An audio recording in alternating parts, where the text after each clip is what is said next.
The Great Society, Commencement Address at the University of Michigan, delivered by Lyndon Baines Johnson, the 36th President of the United States of America. On May 22nd of 1964, in Ann Arbor, Michigan.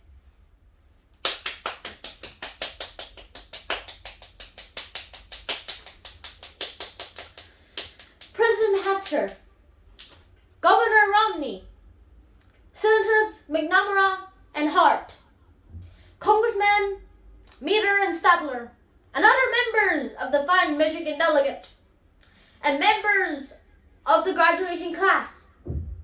My fellow Americans, it is a great pleasure to be here today.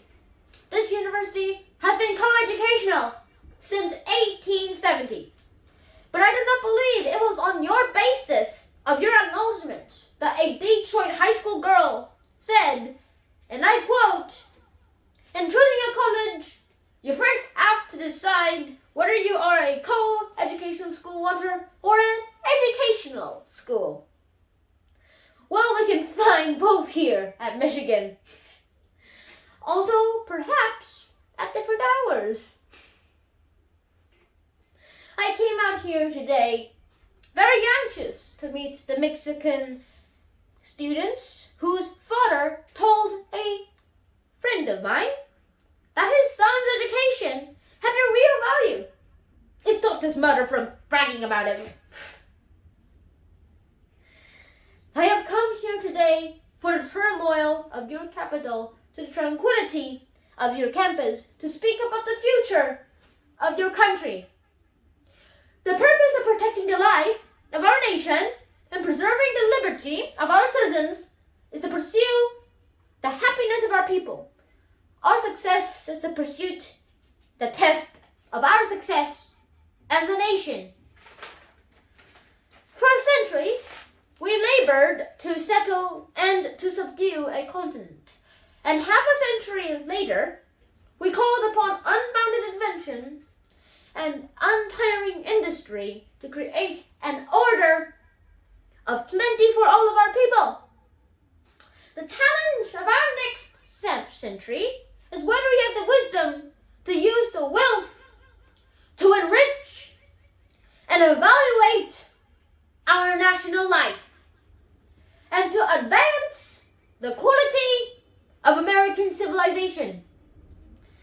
Your imagination and your initiative and your indiction will determine whether we build a society where progress is a servant of our needs, or a society where old values and new visions are buried under unbridled growth. For your time, you have the opportunity to move not only toward the rich society and the powerful society, but upward to the greater society. The great society rests on abundance and liberty for all. It demands an end to poverty and racial injustice, to which we are totally committed in our time. But that is just the beginning. The Great Society is a place where every child can find knowledge to enrich his mind and to enlarge his talents. It is a place where leisure is a welcome chance to build and reflect, not a feared cause of boredom and restlessness. It is a place where the city of man serves not only the need of the body and the demands of commerce, but the desire for beauty and the hunger for community. It is the place where man can renew contact with nature. It is a place which honors creation for its own sake and for what is added to the race. It is a place where men are more concerned with the quality of their goals than the quality of their goods. But most of all, the Great Society is not a safe harbor, a resting place, a final objective, a finished work. It is a challenge constantly renewed, beckoning us toward a destiny where the means of our lives matches the marvelous products of our labor. So I want to talk to you about 3 places where we will begin to build a great society. In our cities, in our countrysides, and in our classrooms.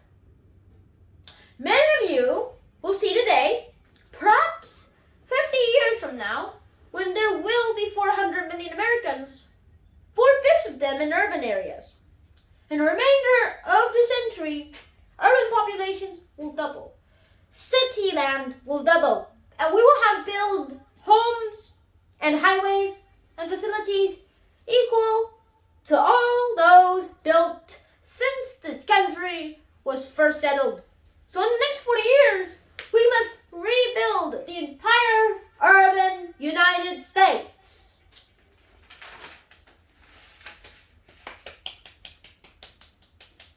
Aristotle said, men come together in cities in order to live, but they remain together in order to live the good life. It is harder and harder to live the good life of American cities today. The catalog of life is long. There is the decay of the centers and the despoiling of the suburbs. There is not enough housing for our people of transportation or our traffic. Open land is vanishing and old landmarks are violated. Worst of all, expansion is eroding these precious and time-honored values of community with neighbors and communion with nature. The loss of these values breeds loneliness, boredom, and indifference. And our society will never be great until our cities are great. Today, the frontier of imagination and innovation is inside those cities and not yet beyond their borders. Your experiments are already going on. It will be your task of your generation to make the American city a place where future generations will come, not only to live, but to live the good life. And I understand that if I stay here tonight, I would see that the Michigan students are really doing their best to live the good life. This is the place where the Peace Corps was started. It is inspiring to see how all of you, while you are in this country, are trying so hard to live at the level of the people.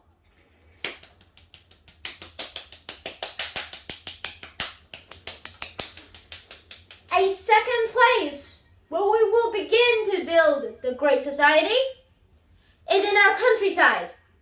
We have always prided ourselves on being not only America the strong and America the free, but America the beautiful. Today that beauty is in danger.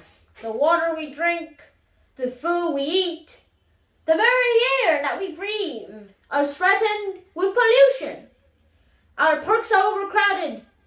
Our seashores overburdened. Green fields and dense forests are disappearing. A few years ago, we were greatly concerned about the ugly American. Today, we must act to prevent an ugly America. For once the battle is lost, once our natural splendor is destroyed, it can never be recaptured. And once man can no longer walk with beauty and wonder at nature, his spirit will wither and substance be wasted. A third place to build a great society is in the classrooms of America.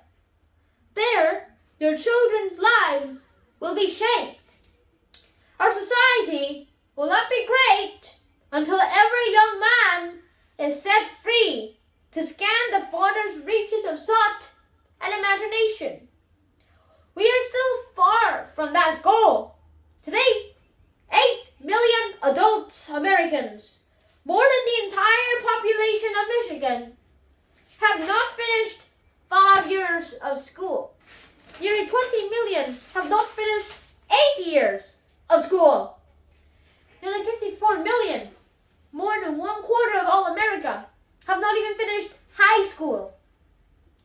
Each year, more than 100,000 high school graduates with proved ability do not enter college because they cannot afford it. And if we can't educate today's youth, what will we do in 1970 when elementary school enrollment will be 5 million greater than 1960? And high school enrollment will rise by 5 million, and college enrollment will increase by more than 3 million. In many places, classrooms are overcrowded and curricula are outdated. Most of our qualified teachers are underpaid, and many of our paid teachers are unqualified. So we must give every child a place to sit and a teacher to learn from. Poverty must not be a bar to learning, and learning must be an offer to escape from poverty. But more classrooms and more teachers will not be enough. We must seek an educational system which grows in excellence as it grows in size. This means better training for our labor. It means exploring new techniques of teaching to find new ways to stimulate the love of learning and the capacity for creation.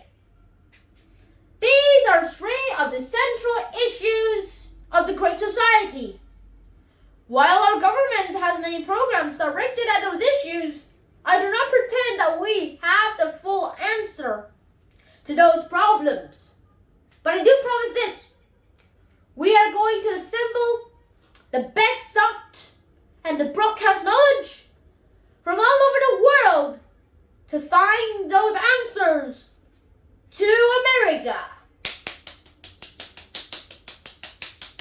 I intend to establish working groups to prepare a series of White House conferences and meetings on the cities, on natural beauty, on the quality of education, and on other emerging challenges. And from these meetings, and from this inspiration, and from these studies, we will begin to set our course toward the Great Society. The solution to these problems does not rest on a massive program in Washington, nor can it rely solely on the strained resources of a local authority. They require us to create new concepts of cooperation, a creative federalism between the national capital and the leaders of local communities. Woodrow Wilson once wrote, "Every man sent out from his university should be a man of his nation as well as a man of his own."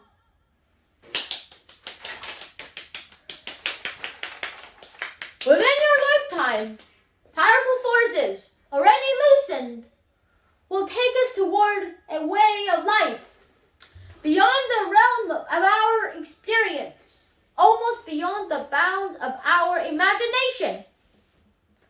For better or for worse, your generation has been appointed by history to deal with those problems and to lead America toward a new age. You have a chance never before afforded to anyone in any age. You can help build a society where the demands of morality and the needs of the spirit can be realized in the life of the nation. So, will you join in the battle to give every citizen the full equality which God enjoins and the law requires, whatever his belief or the race or the color of his skin?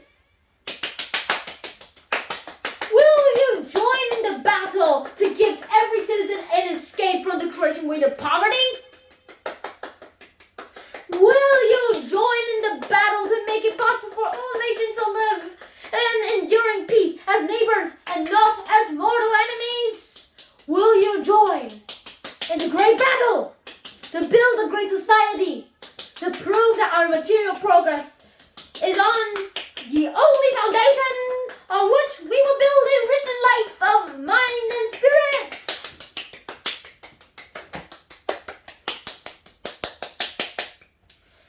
There are those timid souls that say this battle cannot be won, that we are condemned to the soulless wealth. I do not agree. We have the power to shift the civilization that we can make. But we will need your will and your labor and your hearts if we are to build that kind of society. Those who come to this land sought to build more than just a new society. They sought a new world. So I have came here today to your campus to say that you can make